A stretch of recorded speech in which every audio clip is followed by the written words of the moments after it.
Hey y'all, welcome back to my channel. My name is Jeffrey. Today I'm going to go over gene regulation and in particular gene regulation of your Lac Operon. Before we get started, I want to make two things extremely clear. The role of repressors and the role of activators. Now your repressors are going to bind to that operator region, and when it binds to the operator region, it essentially acts as kind of a wall. So when you have RNA polymerase at the promoter region, it cannot go past that repressor. And as a result, you cannot transcribe the genes that are more downstream. Okay? Activators are going to bind to or near that operator region, typically in a promoter region, and it's going to help RNA polymerase do its job. Keep in mind that I said help RNA polymerase do its job because this is not, activators do not directly transcribe genes. Remember, RNA polymerase does that. Activators are going to increase the rate at which you transcribe. So it's going to help RNA polymerase transcribe faster. Okay? Now that we got that out of the way, let's move on to the Lac Operon.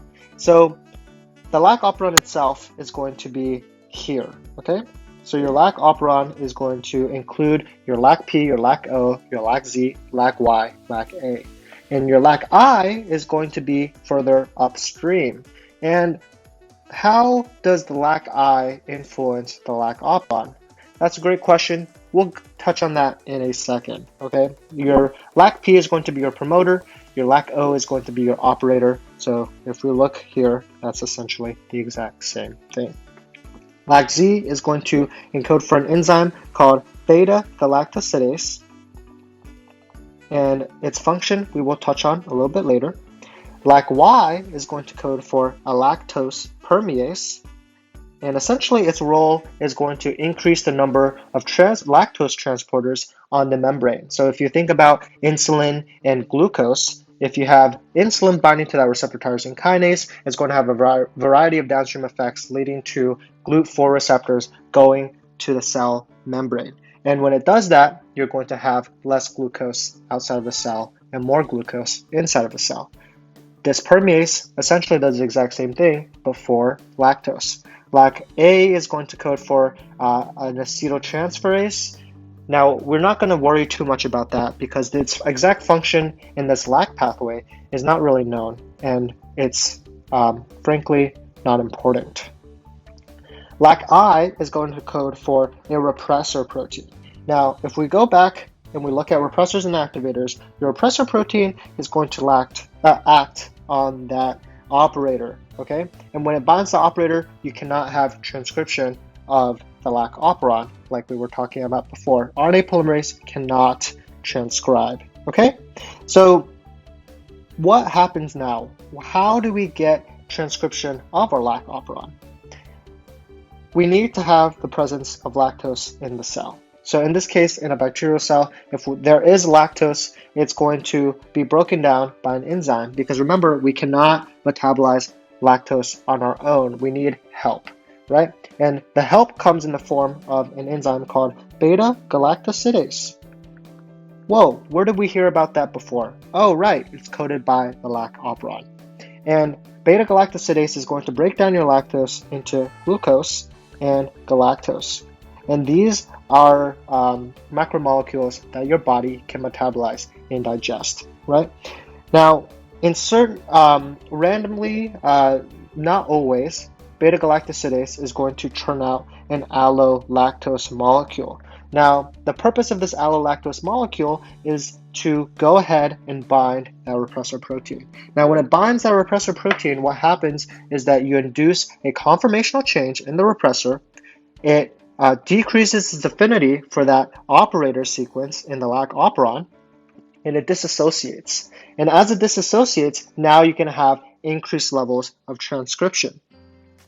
Now, you might be wondering, if beta-galactosidase is being coded by LacZ, if we're always going to have a repressor on LacO, how are we ever going to have any beta-galactosidase in the cell? Now, here's where I want to touch on the nuances just a little bit. Your repressor is going to have a very high affinity, but it's not always going to be bound to that O sequence, okay? It's sometimes going to fall off, and in the instances where it does fall off for a little while, you have RNA polymerase binding to that promoter and transcribing the Lac Operon. You're going to have very basal levels of transcription. So you're not going to have a ton of beta-galactosidase in the cell. But when you do eventually have lactose in the cell and your beta-galactosidase breaks it down and it forms this allolactose molecule, it'll bind to that repressor, causing that conformational change, making it fall off of the operator, allowing for increased levels of transcription of the Lac Operon. Okay, now I'm going to move on to something even more complicated. All right, so the problem here with just having your repressor off, you're still going to have low levels of transcription of your Lac Operon. And why is that? Because you don't have anything bound to that promoter region. You don't have any activators, right? So, and also the fact that bacteria, they actually love glucose, right? If they don't need to make any beta-galactosidase because they have a ton of glucose as their main energy source, then they're not going to, okay? So even if so let's say here we have high levels of glucose in the cell, right? And low levels, but we do have levels of lactose in the cell. What's going to happen is that you're not going to have a repressor. Repressor is off, but there's no activator, so there's still going to be low levels of transcription of your Lac Operon, okay? Now, if you have low glucose and high lactose, for example, that's going to result in the repressor being off once again, right? And it's going to result in very high levels. And I'm going to elaborate on the reasoning here. If you have low levels of glucose, what's going to happen is that that's going to stimulate adenylyl cyclase. And as you may remember, adenylyl cyclase takes ATP and it makes it into cyclic AMP, okay? So when you have cyclic AMP, some of its downstream effectors in the context of this pathway is that it's going to bind to your CRP or your CAP, and these are different proteins, right? So cyclic AMP response protein right here. But these two proteins, either of these two, are going to actually act as activators. So they're going to bind to that LacP, okay? So they're going to act as an activator on that LacP, increasing the level of transcription, because what activators do is that they interact with the RNA, with the basal RNA polymerase machinery, making it more efficient and increasing the levels of transcription, okay? So you're going to have very high levels of Lac Operon transcription and thus translation, okay? If I have low levels of glucose, sorry, I cannot write, and I have low levels of lactose, you might imagine we're not going to have that adenylyl cyclase, we're not going to have that cyclic AMP, we're not going to have those activators bound to our LacP. And as a result, our repressor is still going to, or in this case, if we have low levels of lactose, our repressor is still going to be off, right? Because we still have some lactose in the cell. But we're also going to have low levels of Lac Operon transcription. And the reasoning for that is because, just think about it from a common sense perspective, right? If I don't have any lactose in my cell, why would I make more beta-galactosidase when I should be doing other things to make energy for my cell, right? If I have no lactose, obviously my repressor is going to be on, and it's always going to be on, and as a result, I will not be able to transcribe my Lac Operon. Okay? Now, the final things that I want to touch on in this video are mutations, right? So I know we've been through a lot together already, but I now want to talk about certain mutations, okay? So if we have a mutation in our LacI, the S stands for super repressor. So if we have a super repressor here, It doesn't matter if allolactose binds to it, it's not going to fall off of that O sequence. So that repressor is always going to stay on LacO, and as a result, you're never going to have any levels. No levels of transcription. Not even basal, no levels. Okay?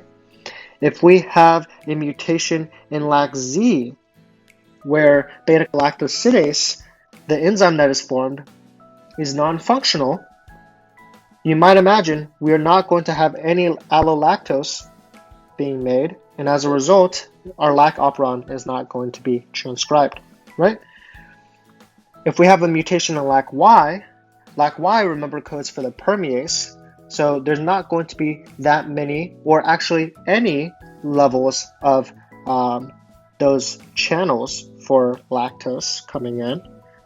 So as a result, we're not going to have transcription of our Lac Operon because there's no lactose in the cell, right? If we have,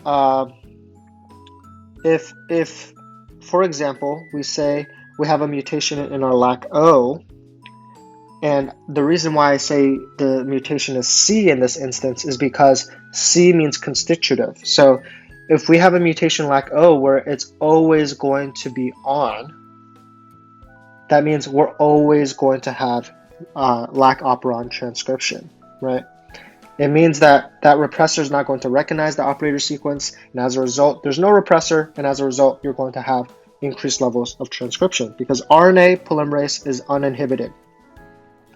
If we have a mutation in Lacp, then you might imagine RNA polymerase only recognizes promoter sequences so that it knows when to start transcribing mRNA, right? So if it cannot recognize the Lacp, then you'll have no levels of transcription. All right. Now, I hope I explained this Lac Operon in detail, and I hope that all of the physiology and all of the pathways make sense to you. And thank you. Have a great day.